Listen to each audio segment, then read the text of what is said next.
বিশ্ব ফুটবলে বাংলাদেশের পরিচিতি এতদিন ছিল সমর্থকদের হৃদয়ের পতাকায়, ব্রাজিল আর্জেন্টিনার নামে মোড়ানো রঙিন উন্মাদনায়।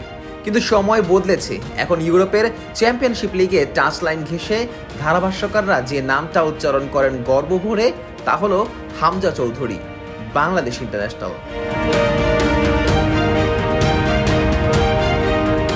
2025 সালের 25শে মার্চ দিনটি শুধু হামজার ক্যারিয়ারে নয়, বাংলাদেশের ফুটবল ইতিহাসেও স্বর্ণাক্ষরে লেখা থাকবে। ওই দিন লাল সবুজের জার্সিতে অভিষিক্ত হন তিনি। আন্তর্জাতিক ফুটবলের চূড়ান্ত পর্যায়ে বাংলাদেশি কোনো ফুটবলারের এমন উচ্চতায় পৌঁছানো অভাবনীয়ই ছিল। আর অভিষেকের পর থেকেই যেন নতুন এক জ্বলে ওঠা তারা হয়ে উঠেছেন হামজা চৌধুরী। শুধু নাম নয়, তার পারফরমেন্সেও মুগ্ধ হয়েছেন বিশ্লেষক থেকে শুরু করে সাধারণ দর্শক পর্যন্ত।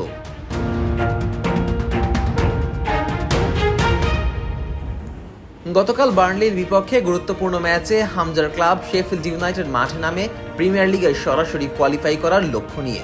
কিন্তু দুঃখজনকভাবে 2-1 গোলে হেরে যায় তারা। এর ফলে ডিরেক্ট প্রমোশনের দরজা বন্ধ হয়ে গেছে। এখন একমাত্র ভরসা প্লে অফ, আর এখানেই তৈরি হয়েছে অনিশ্চয়তা। কারণ এই লড়াইয়ে হার মানেই আগামী মৌসুমেও চ্যাম্পিয়নশিপেই আটকে থাকতে হবে। ইংলিশ প্রিমিয়ার লিগ থেকে আগেই ছিটকে গেছে লেস্টার সিটি। ফলে যদি শেফিল্ড ব্যর্থ হয় প্লে অফে, তাহলে হামজার প্রিমিয়ার লিগে খেলা আপাতত স্থগিত হয়ে যেতে পারে। তবে তার ইনফ্লুয়েন্স মাঠের বাইরেও ছড়িয়ে পড়েছে। এখন যে কোনো ব্র্যান্ডের পুরাতন এসি বদলে নতুন ওয়ালটন এসিতে উপভোগ করুন 25% ছাড়।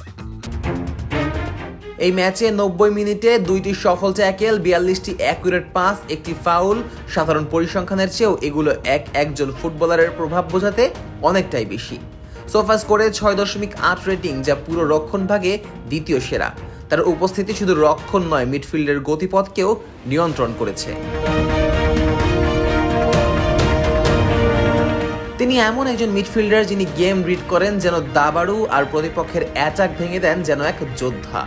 সময় মতো ট্যাকেল, পজিশন ধরে রাখা এবং ট্যাকটিক্যাল ফাউল, সবকিছুতেই তার শৃঙ্খলা ও ধৈর্য চোখে পড়ার মতো। ম্যাচের 13তম মিনিটে ধারাভাষ্যকারের কণ্ঠে শোনা গেল, Chowdhury, Bangladesh international after the last international window which he was received spectacularly back in the homeland for this family.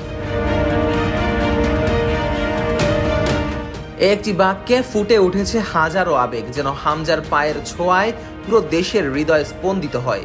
বাংলাদেশের মাটি তাকে যেভাবে বরণ করেছে তা এখন ইউরোপের স্পোর্টস মাইক্রোফোনে প্রতিধ্বনিত হচ্ছে। এই স্বীকৃতি শুধু হামজার নয়, এটি বাংলাদেশের ফুটবলেরও জয়।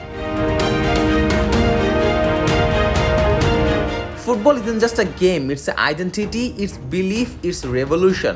এই প্রবাদ যেন হামজার ক্ষেত্রেই প্রযোজ্য। বাংলাদেশের তরুণদের কাছে তিনি হয়ে উঠেছেন অনুপ্রেরণা।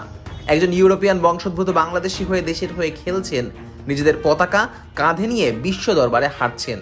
মাঠে পা পড়তেই যখন বাংলাদেশ ইন্টারন্যাশনাল নামে ডাক দেয় ইউরোপ, তখন এটা আর কল্পনার গল্প থাকে না, বাস্তবতার রূপকথা হয়ে ওঠে।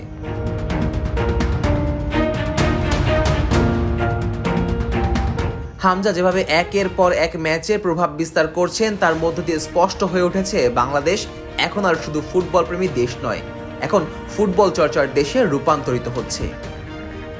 প্রিমিয়ার লিগে আবার দেখা যাবে কিনা তার সময় বলে দিবে। তবে প্লে অফে যদি শেফিল্ড লড়াইয়ে সফল হয়, তাহলে নিশ্চিতভাবে আবার সেই পরিচিত প্রেক্ষাপটে দেখা যাবে আমাদের ছেলেকে।